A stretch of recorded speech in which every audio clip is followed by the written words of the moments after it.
Y obligada es las sensaciones por el día de ayer.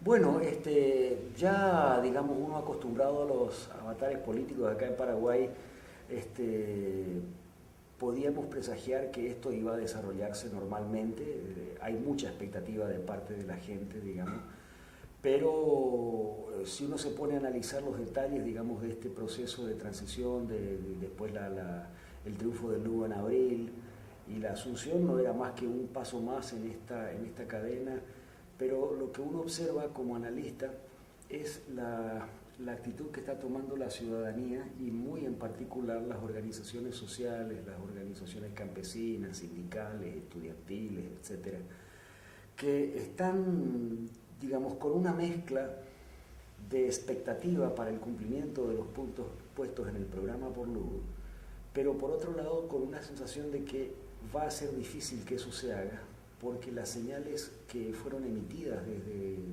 el entorno de Lugo hasta el momento no han sido para nada claras, es más, han sido, hasta diría yo, muy contradictorias, en el sentido de que Lugo formó un gabinete en donde las áreas duras, digamos, que tienen que ver con el manejo del dinero, de la economía nacional, está en manos de neoliberales, digamos, ¿no? El Ministerio de Industria y Comercio, el Ministerio de Hacienda, el Ministerio de Agricultura y Ganadería, etcétera, lo cual hace prever que este modelo agroexportador primario basado en la soja, en la carne, etcétera, va a continuar, y estos son prescindentes completos de mano de obra, digamos, ¿no? Entonces no se ve muy claro cómo vaya Lugo a solucionar el problema de la falta de empleo y trabajo con un modelo que es básicamente excluyente desde el punto de vista laboral, ¿no?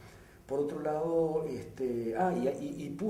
puso paralelamente en ese mismo gabinete a excelentes personas, muy eficientes, muy eficaces en salud, en la Secretaría de Acción Social, en Secretaría de Niñez, etcétera, a personas muy capaces, y nosotros estamos diciendo, ok, afianza el modelo neoliberal por un lado y pone a buenos administradores de pobreza por otro, digamos, para reducir la conflictividad social que ha caracterizado los últimos años en el país, ¿no? Bueno, esto por un lado en lo que respecta al Ejecutivo. En lo que respecta al Legislativo, que es donde Lugo tiene quizás su punto más flaco desde el punto de vista de apoyo político, porque logró de 125 parlamentarios con las dos cámaras, logró apenas 5 parlamentarios que lo apoyarían en principio incondicionalmente, ¿verdad? O sea, es una minoría absoluta. Entonces, estamos observando que Lugo, a nivel del Parlamento, lo que está haciendo es alianzas componendas al más viejo estilo del Partido Colorado y de los partidos tradicionales, del liberal, etcétera, ¿no? Para lograr conseguir un apoyo. Y lo peor de todo es que se alió con el sector más reaccionario, más autoritario y hasta uno diría fascista que existe en la política paraguaya, que es el proyecto de UNACE, ¿no? del ex general Lino Oviedo, ¿no? Esto preocupa muchísimo a la gente, preocupa mucho que le haya dado un protagonismo alto al UNACE, no solamente al darle el cargo de presidente del Senado, de la Cámara Alta y en consecuencia del Senado, sino la Cámara de Enjuiciamiento de Magistrados, en fin, varios otros cargos muy altos. Y hay que tener en cuenta que UNACE fue prácticamente la segunda, en realidad fue la tercera, pero casi con la misma votación que obtuvo el Partido Colorado, digamos. O sea, él está jugando, Lugo juega con su 40% de votación más el veintitantos por ciento que obtuvo el UNACE, ¿no? Con lo cual sí logra una mayoría importante, digamos, en términos electorales, ¿verdad? No en términos parlamentarios, pero como le faltaba todavía en el Parlamento, entonces entró en negociaciones con una fracción del Partido Colorado que responde principalmente a Nicanor Duarte Frutos. Entonces, esa alianza entre Lugo, Lino Oviedo y Duarte Frutos crea y genera muchas suspicacias en la gente, en la ciudadanía informada y muy en particular en los movimientos sociales, ¿no?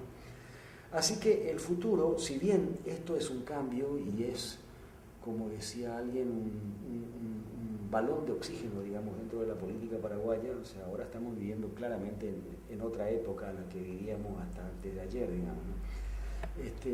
Pero esta nueva época no necesariamente es señal de que van a haber cambios profundos, cambios radicales, digamos, cambios estructurales, como es lo que necesita el país. No vemos cómo Lugo vaya a poder solucionar el problema de la tierra con altísima concentración. Eso significa afectar los intereses de los ganaderos, de la oligarquía ganadera, y de la oligarquía sojera, digamos, que es poderosísima, ¿no? No vemos tampoco de qué manera Lugo vaya a poder imponer una reforma tributaria, que es absolutamente fundamental para lograr una política distributiva, que sin política distributiva la exclusión social va a continuar, ¿verdad? ¿Por qué? Porque eso significa afectar los intereses de los grandes contribuyentes, y los grandes contribuyentes son en su mayor parte multinacionales, transnacionales, etcétera, firmas importadoras, exportadoras, etcétera, que tienen el control económico real de la economía, ¿no? Lugo apostó mucho a la renegociación de los tratados de Itaipú y Yacyretá, digamos, porque eso significaría una fuente de ingresos adicionales extrapresupuestarios, pero de disponibilidad fiscal importantísima para llevar adelante los planes sociales.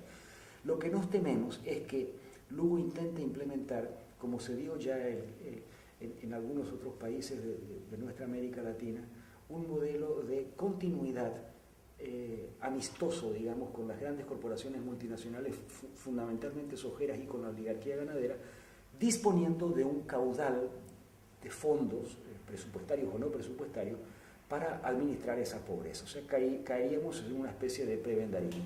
Yo no quiero hacer alusiones directas, ¿verdad? Pero las retenciones móviles que se presentaron en Argentina tenían, digamos, ese sesgo, ese matiz, ¿verdad? O sea, no hay un cuestionamiento de fondo al modelo sojero, ¿verdad?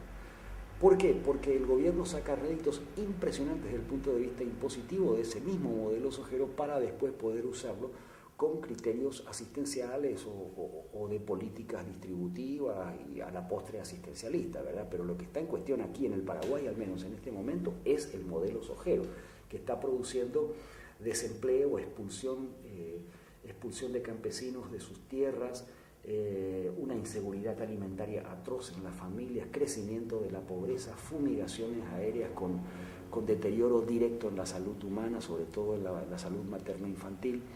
Así que son problemas y desafíos muy grandes que tiene Lugo, que suponen afectar los intereses de esa oligarquía en el país. Después está el otro tema al cual aludió también en su discurso inaugural en la presidencia, ¿verdad? Que es el tema de los indígenas. O sea, la gran mayoría de los indígenas en el Paraguay no tienen la tierra que deben tener. ¿Cómo lo va a hacer? Solamente afectando, si es que lo va a ser afectando intereses de grandes terratenientes, ¿verdad? Y esto va a producir molestias que, digamos, van a conducir a un callejón en donde Lugo opta por defender el modelo y las estructuras actuales de poder, o se inclina hacia el apoyo que le puedan dar las organizaciones sociales y populares. El clima que se sentía ayer, por lo menos para uno que llega en el corto plazo a ser partícipe de un hecho histórico, es una felicidad y una energía colectiva, mucha emoción. Digamos, el discurso del presidente muchas veces se cortaba por la emoción, uno veía en los presentes también momentos de llanto. ¿Usted cree que esa energía colectiva puede contrarrestar esos poderes fácticos que usted nombró recién? Si logran una canalización política, sí, digamos, porque lo de ayer y lo del 20 de abril, etcétera, es una forma de catarsis colectiva, ¿verdad? O sea, son 60 y tantos años de oprobio, de opresión que nos hemos sacado de encima, digamos, ¿no? Entonces, ese comportamiento tiene mucho más de catarsis y de manifestación afectiva colectivamente expresada, digamos. Ahora, eso no basta. Está bien que uno se emocione y diga, por fin el Paraguay parece que llegó un nuevo 1811, todo eso que se dice siempre en los discursos, las loas a ¿cómo se llama? José Gaspar Rodríguez de Francia, todo eso está muy bien, ¿verdad? Pero si esa fuerza emotivamente expresada no tiene una canalización política, no vamos a ir a ningún lado. Y la sabiduría de Lugo estaría precisamente, o va a estar precisamente, en poder darle una canalización política, cosa que los partidos progresistas y de izquierda no pudieron hacerlo. Aparecieron fragmentados en las elecciones, los movimientos sociales también están fragmentados, ¿verdad? Entonces, el mismo movimiento Tecoyoyá, que se formó como el primer anillo de soporte político del Lugo, terminó en el más rotundo de los fracasos desde el punto de vista electoral, no pudo meter un solo senador.